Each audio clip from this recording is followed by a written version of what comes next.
मदीने जी तव्हां सभिनी खे ज़ियारत नसीब फरमाए। रमज़ान जो महीनो हुजे ऐं साईं अब्दुल हकीम शहर मदीनो। अल्लाह अकबर। रमज़ान तो हुआ ही रहमत है, पर वरी जेकॾहिं इहा रहमत अल्लाह जी ॾिसणी अथव त वरी मके ऐं मदीने में ॾिसो। सुभान अल्लाह। हरम तो हुआ भी जन्नत है। शल अल्लाह रमज़ान जे उम्र जी सभिनी खे सआदत नसीब फरमाए। अल्लाह शल हर मुसलमान के काबे जा तवाफ ऐं रोज़े रसूल जा दीदार नसीब फरमाए। वॾा खुश नसीब आहिनि उहे माण्हू जिन खे अल्लाह साईं रमज़ानुल मुबारक जे महीने में उम्रे जी सआदत नसीब फरमाए थो।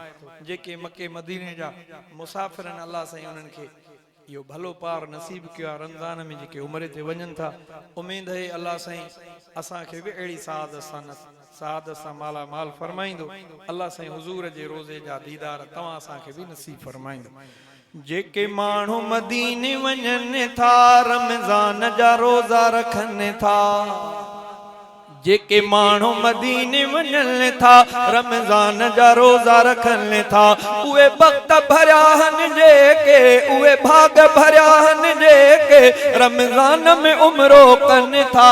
जेके माण्हू मदीने वञनि था रमज़ान जा रोज़ा रखनि था, जेके माण्हू मदीने वञनि था रमज़ान जा रोज़ा रखनि था, उहे बख़्त भरिया आहिनि जेके, उहे भाग भरिया आहिनि जेके रमज़ान में उम्रो कनि था। जेके माण्हू मदीने वञनि था रमज़ान जा रोज़ा रखनि था, के माण्हू जिदे मिलनि था पोइ राही मके ॾे थियनि था, के माण्हू मके मिलनि था पोइ राही मके ॾे थियनि था, के माण्हू जिदे मिलनि था पोइ राही मके ॾे थियनि था। एहराम जी सूरत में एहराम जी सूरत में काबे जा तवाफ करनि था। जेके माण्हू मदीने वञनि था रमज़ान जा रोज़ा रखनि था, के मिठड़ा मदीने वञनि था वञी शहर मदीने लहनि था, के मिठड़ा मदीने वञनि था वञी शहर मदीने लहनि था।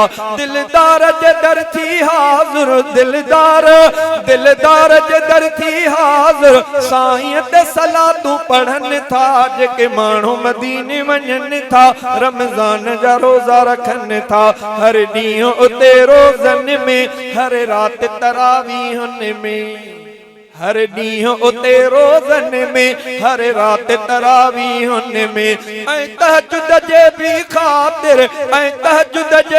ख़ातिर हर महीने में सजदा ॾियनि था। जेके माण्हू मदीने वञनि था रमज़ान जा रोज़ा रखनि था, जीअं पोयों ॾहाको अचे थो तीअं वाह जो रंग रचे थो। आहे को मदीने जो आशिक़ ॾाढा चवे सुभान अल्लाह।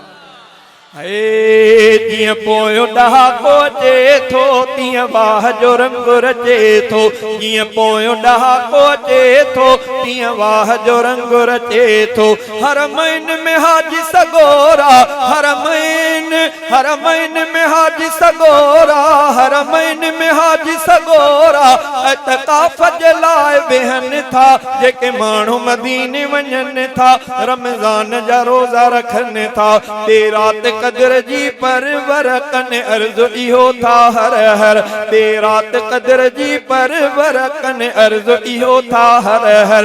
हर महीने में अहिड़ी प्यारी, हर महीने में अहिड़ी प्यारी के रात बिलो ते लहनि था। जेके माण्हू मदीने वञनि था रमज़ान जा रोज़ा रखनि था, शल ॾींहं उहे रब आणे शहज़ादे खे बि उमाणे, शल ॾींहं उहे रब आणे, शल ॾींहं उहे रब आणे शहज़ादे खे बि उमाणे, शल ॾींहं उहे रब आणे शहज़ादे खे बि उमाणे। मीराणी पुॼे उते जाते, मीराणी पुॼे उते जाते दीदार सनेण ठरनि था। जेके माण्हू मदीने वञनि था रमज़ान जा रोज़ा रखनि था, जेके माण्हू मदीने वञनि था रमज़ान जा रोज़ा रखनि था, उहे वक़्त भरिया आहिनि जेके, उहे भाग भरिया आहिनि जेके रमज़ान में उम्रो कनि था। जेके माण्हू मदीने वञनि था रमज़ान जा रोज़ा रखनि था।